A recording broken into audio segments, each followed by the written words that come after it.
Hello, world, and we are back. My name's Kyle Fischel, and this is going to be episode 104 of my poker vlog.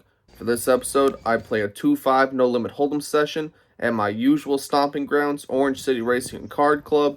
I have a bunch of hands to go over, so we're going to get right into it right after a word from our sponsor.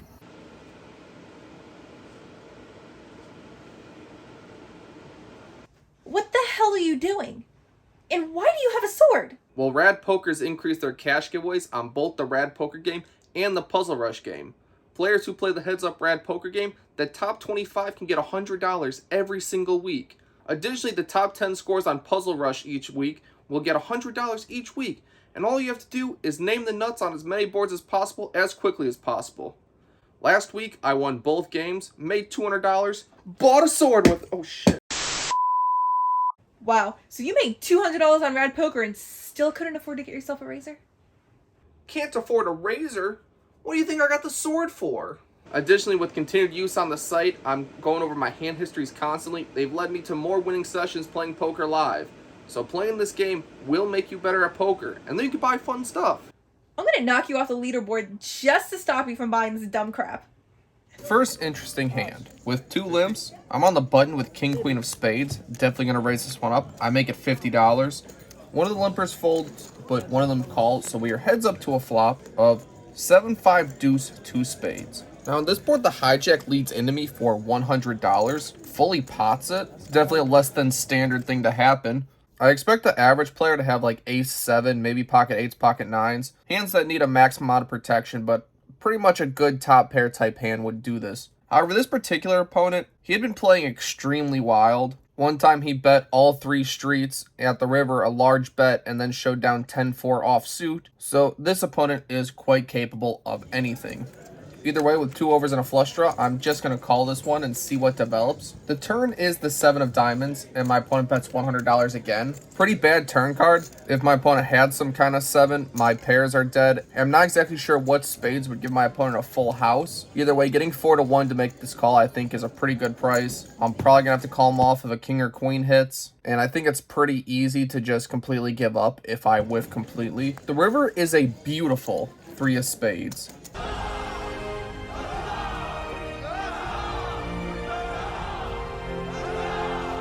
Could not be happier. Well, I guess I could because I did get happier when my opponent let out for $450. Now, I started the hand with about $700. I'm pretty sure that bet puts me all in, but just in case, I just announce all in. Don't want to accidentally leave any extra value on the table. As soon as I announce all in, my opponent immediately looks extremely distraught, disappointed.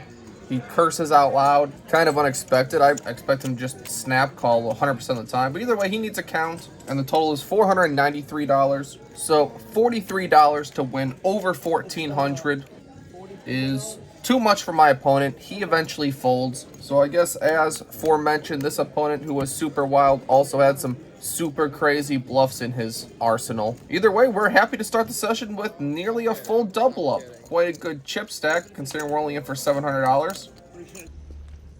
Not all treasure is silver and gold, mate. Before the button raises to $15, I'm in the big blind with pocket jacks. I 3-bet to $40. The button is the only caller, so we are heads up to a flop. All undercards, 9-5 deuce rainbow, pretty good. I down bet as I would with all my overpairs, as well as ace king, ace queen, things such as that. I bet $35. My opponent makes the call. King of spades is probably a card I should bet a second time on. The times I have ace king and just c-bet and get there, I would definitely bet 2 times, so this seems like a good balancing spot where I would do it as well when I have my overcards. But as played, I choose to check, turn my hand into a check call. But my opponent checks it back. River's the 8 of spades.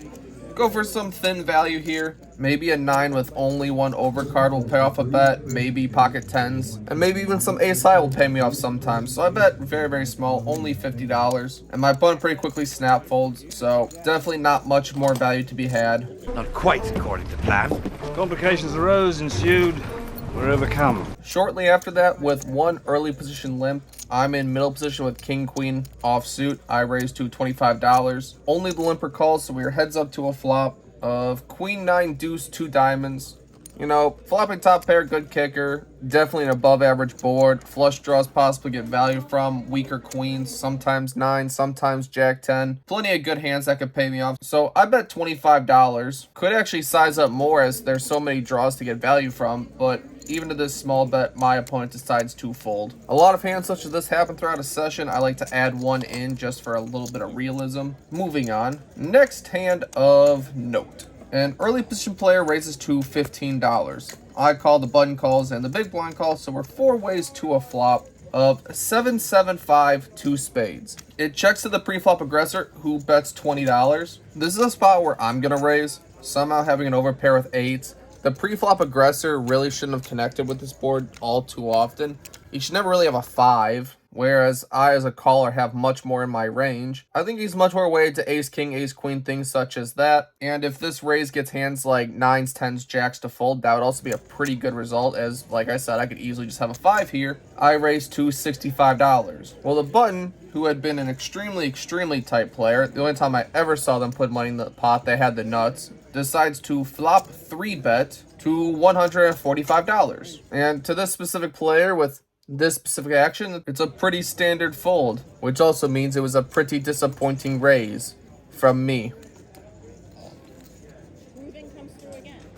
Next interesting hand, and I apologize, I believe my literal phalanges have caused the camera to keep shifting focus. Bear with me for this one. It folds all the way to me in the cutoff. I have king jack offsuit. I raise to $25. The small blind is the only caller, so we're heads up to a flop of queen 6-7 rainbow. On this board, the small blind decides to lead for $25. This opponent had also been pretty good action. Sometimes he's going to just lead here with a queen, but he also has the ability to lead with like 8-9, jack 10, maybe a 7-8 sometimes. So I'm not going to leave just yet. I have position and plenty of playability with my overcard and backdoor straight draw. So I make the call. This is either madness or brilliance. It's remarkable how often those two traits coincide. Well, the turn is the king of spades, so I instantly get rewarded for a speculative call. And at this card, my opponent checks to me. I think it's pretty obvious he has just a single queen here, so I'm gonna go for 2 streets of pure value. I start out with a relatively small bet of $50. My opponent pretty quickly calls. When the river is the 9 of hearts, doesn't change too much besides exactly queen 9, so targeting just a queen, I bet $100, and my opponent pretty quickly decides to call, and pair of kings is good. So, happy to get some value on that lucky turn card.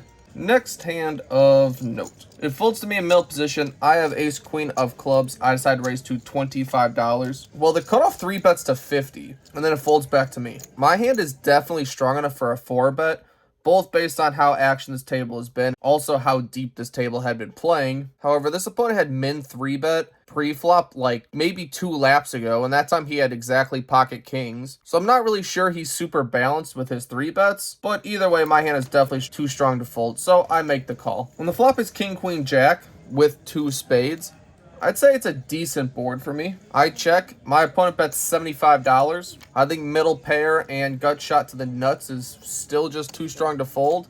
I do think sometimes I'm just up against ace king here, but I do think my opponent will not give up right now if he had like 10s or 9s or something like that. Even a hand like ace jack could play the exact same way. So on this flop, I make the call. Turn 4 of clubs, not really what we're looking for. Probably just going to give it up if we're faced with another large bet. But this time my opponent only bets $75. So now it's 75 to win 275. I'm getting over 3.5 to 1 on my money. I believe my queen is live. I do think at this point my opponent's kind of narrowed himself to ace king or ace jack. I'm beating one hand, losing to another. A 10 that's not of spades definitely gives me the nuts, but likely a chopped pot. Either way, getting such a good price, I just simply can't help myself. Couldn't resist, mate.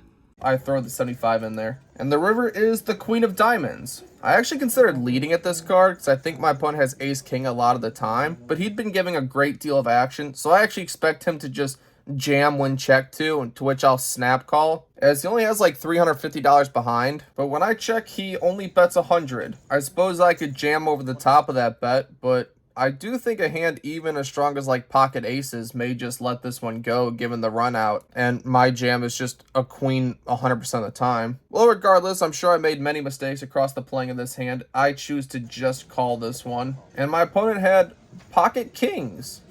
So I'm pretty happy he didn't bet more on the river, because he would have got me.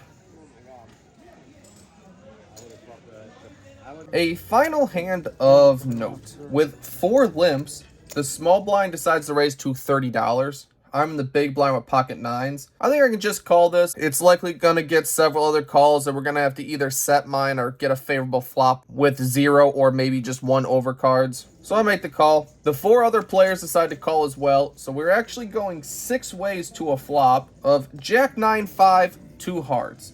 Bingo. Excellent. We have a set. The table is action heavy.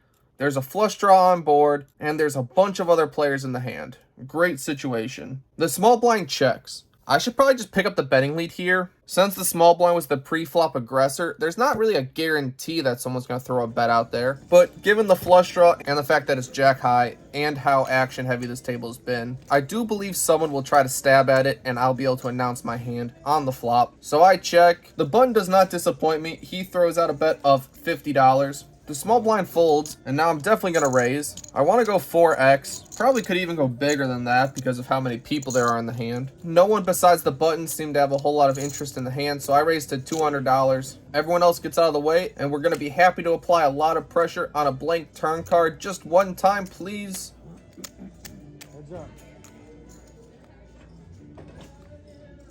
Nope, Queen of Hearts. God dang it. It's not possible. Not probable. Not only is it hearts, but if for some reason my opponent had 10-8, that's doing pretty good right now as well. I checked to my opponent. He bets $200. Now again, getting a pretty good price. Yep, 200 wins 780.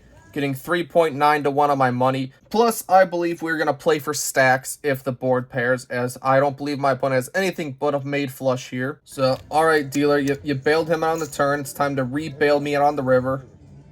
Nope. River is 6 of spades. I feel